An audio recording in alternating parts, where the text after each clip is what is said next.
Bonjour, Alexis Desjardins, je suis sexothérapeute. Je vous reçois à Toulouse et à Montauban, mais aussi en visioconférence, puisque ça fonctionne très bien la visio pour les sujets de la sexothérapie, mais aussi des thérapies brèves. J'utilise les outils de l'hypnose ericksonienne, de la PNL et tout ce qui fonctionne pour mettre en place un changement que vous désirez et que vous n'arrivez pas à atteindre. Aujourd'hui, dans la vidéo sexo de la chaîne du cabinet Hypnosi, je vais parler de la baisse de la libido. Alors, toujours de la même façon, comment la libido s'installe, pourquoi, mais également, surtout, comment faire pour retrouver cette libido. Donc, où est passée la libido? Bonne nouvelle, la libido, le désir ne disparaît jamais quasiment totalement, ou quasiment jamais totalement. Et donc toute la question est de savoir où est-ce qu'on a investi cette libido, à quel endroit et pour quelle raison. Comment faire face à une baisse de libido? Quels sont les freins du développement de cette libido? Mais aussi, la libido, qu'est-ce que c'est exactement? Souvent, on réduit, et c'est une erreur, la libido à la simple expression d'un désir sexuel. Or, les plus grands psychanalystes, soit Jung ou Freud, même Freud dans le deuxième Freud, celui que j'appelle Freud après 1920, a remis en cause l'existence d'une libido simplement orientée autour de l'énergie sexuelle. Chez Freud, on va parler de pulsions de vie et pulsions de mort, l'éros et thanatos, qui vont s'exprimer à l'endroit du ça, la notion de ça connue pour les personnes qui ont étudié Freud ou qui s'intéressent à Freud. Et chez Jung, on parlera de l'énergie vitale, tout ce qui est l'élan, tout ce qui nous met en action, ce qui nous donne envie de vivre et de se réaliser. Donc là-dedans, évidemment, il y a le désir sexuel. Mais il n'y a pas que ça. Dans la libido, on va pouvoir retrouver le désir de vie, de vivre et de se réaliser. Ce que je disais précédemment, c'est que le désir ne disparaît jamais totalement. Il faut quand même s'interroger sur des problématiques hormonales ou d'une possible dépression cachée qui pourrait venir tout simplement mettre à mal au niveau de la chimie de la personne et du cerveau de cette personne le fonctionnement de cette libido. En revanche, dans la majeure partie des cas, il s'agit bien d'un déplacement de cette libido vers autre chose. Donc cela peut être la maternité chez les femmes qui viennent d'accoucher ou chez des femmes qui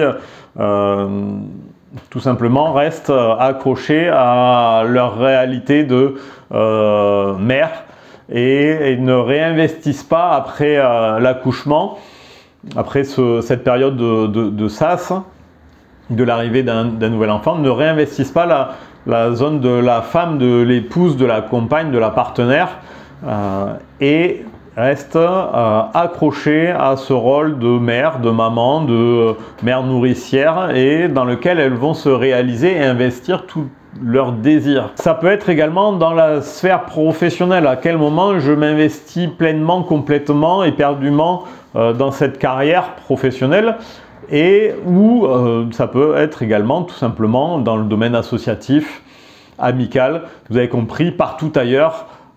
Autre part que dans la relation et dans les rapports sexuels. Donc tout le sujet, c'est de savoir où s'est déplacée cette libido et quelles sont les raisons de ce déplacement.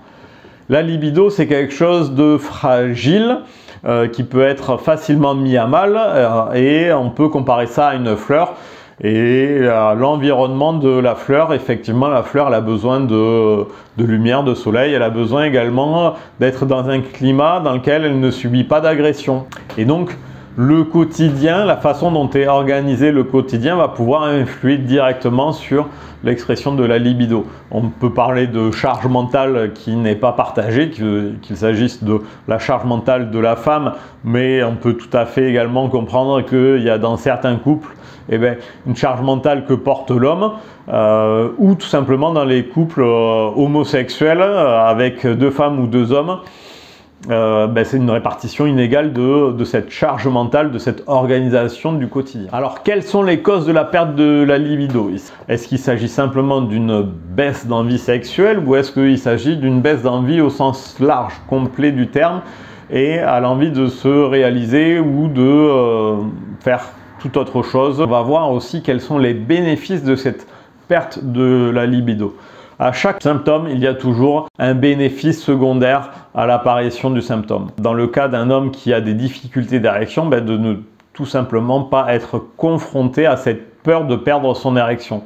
Ainsi, l'homme va tout simplement préférer ne pas avoir de rapport. Il n'a pas de rapport, il n'est pas confronté à cette possible perte d'érection et du coup ça se traduit par une baisse de la libido. Ça peut être également tout simplement le fait de ne pas avoir envie de faire l'amour avec une personne dont on n'aime pas la façon qu'elle a de vivre ce rapport, de se réaliser dans cette rencontre sexuelle. Il y a des personnes qui n'aiment pas la façon dont leurs partenaires font l'amour et tout simplement ça se traduit par également une baisse de la libido. Je le disais tout à l'heure, le contexte est primordial. Le climat de la relation joue énormément sur l'envie de faire l'amour, l'envie de se rencontrer avec son partenaire. Évidemment, si on vient de se bouffer le nez sur ce qu'on allait faire à manger ce soir, ça ne donne pas envie de se retrouver juste après le dîner pour faire des câlins sous la couette ou sur la table, peu importe. Donc, faut bien comprendre que la routine tue. La routine tue, c'est primordial d'avoir conscience puisque la routine tue le couple, mais avant de tuer le couple, elle peut tout simplement tuer la libido. Et il y a des façons de faire ressurgir cette libido. Si on n'a pas trouvé dans ce que je viens de dire les raisons de cette baisse de la libido, alors on peut légitimement s'interroger sur la nature des sentiments que l'on a auprès de son ou sa partenaire. Effectivement, quelqu'un auprès de qui on n'a plus vraiment de sentiments amoureux, là aussi on va avoir du mal tout simplement à se diriger vers la réalisation d'un acte extrêmement intime que d'avoir un rapport sexuel avec cette personne. Tout est dans la relation. Comment on va booster la libido? Je vous propose de prendre une métaphore culinaire. Booster la libido, c'est comme faire prendre une mayonnaise. Voilà. Sauf que là, il s'agit de faire prendre la mayonnaise entre deux personnes. Pour faire une bonne mayonnaise, il faut des ingrédients et le secret d'une bonne mayonnaise, c'est la température des ingrédients. Voilà, je vous le dis en passant, c'est le conseil culinaire. Là, qu'est-ce que ça va être? Les ingrédients vont être nombreux. On va prendre tout simplement comme premier ingrédient le fait de être reposé, être en forme physique, émotionnelle, mentale. Voilà, on a besoin d'énergie pour faire l'amour. Lorsqu'on est fatigué, on n'a pas envie de se donner, voilà, de s'épuiser. Ensuite, il faut également offrir un contexte, un climat. On peut travailler sur quelque chose un peu plus agréable qu'au quotidien. On peut jouer sur les odeurs, les senteurs, sur de la lumière, on va balayer ce qu'on appelle en thérapie le VACOG. Donc c'est l'expression des 5 sens, le visuel, l'auditif, le kinesthésique, l'olfactif et le gustatif. Donc ça, on va pouvoir susciter, aller chercher chez son partenaire quelque chose qui va pouvoir déclencher une réponse émotionnelle qui va donner envie de faire l'amour. Offrir un espace d'expression à cette libido et en particulier du temps. Si vous n'offrez pas du temps à cette libido pour qu'elle s'exprime, la mayonnaise ne prend pas. Tout simplement. Se rendre disponible intellectuellement, émotionnellement, se libérer de ses contrariétés personnelles, professionnelles. Puis également, on va soigner la relation avec cette personne. Communiquer et solutionner les problèmes relationnels. La libido va s'exprimer d'une façon un peu plus joyeuse, un peu plus fréquente si on n'a pas des ressentis, des relents, de reproches adressés à notre partenaire. Enfin, la libido, elle va également pouvoir être favorisée par le fait de témoigner de l'intérêt à la personne. Ok, j'ai envie de toi et non pas de sexe. J'ai envie de te rencontrer, toi ma chérie, toi mon chéri. C'est de toi dont j'ai envie, de ta personne. Et j'ai pas envie de tirer un coup. et de baiser ou etc. etc. Tout ça c'est sensiblement différent auprès de la personne qui reçoit le désir qui s'exprime de nous. La surprise, mon Dieu, la surprise, qu'est-ce que c'est que le désir? Le désir, c'est la réunion de la surprise, de l'inattendu et du mystère. Cultiver ces trois composantes du désir pour faire monter le désir en vous, mais aussi chez votre partenaire.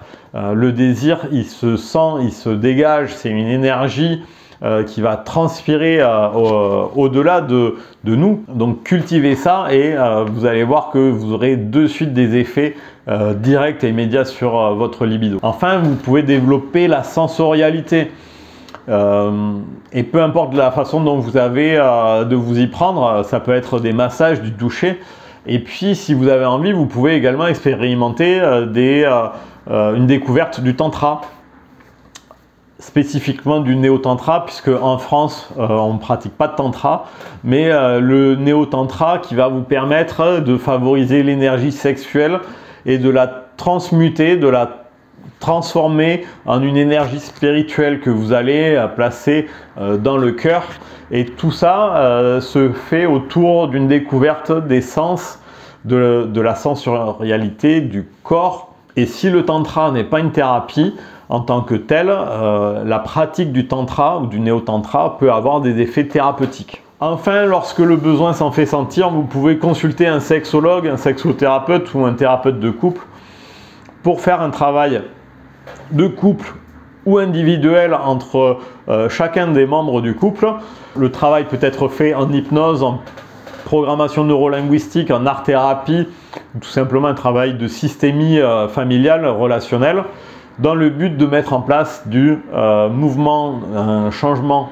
La finalité d'un travail en cabinet est de favoriser la renaissance de cette énergie, favoriser la circulation de l'énergie. La vie, c'est le mouvement entre les deux personnes et la libido, l'expression de cette pulsion de vie, c'est tout simplement faire circuler cette énergie entre les personnes du couple. Je vous remercie, je vous invite à voir les autres vidéos sur la chaîne du cabinet Hypnosi et je vous dis à très bientôt, bye bye.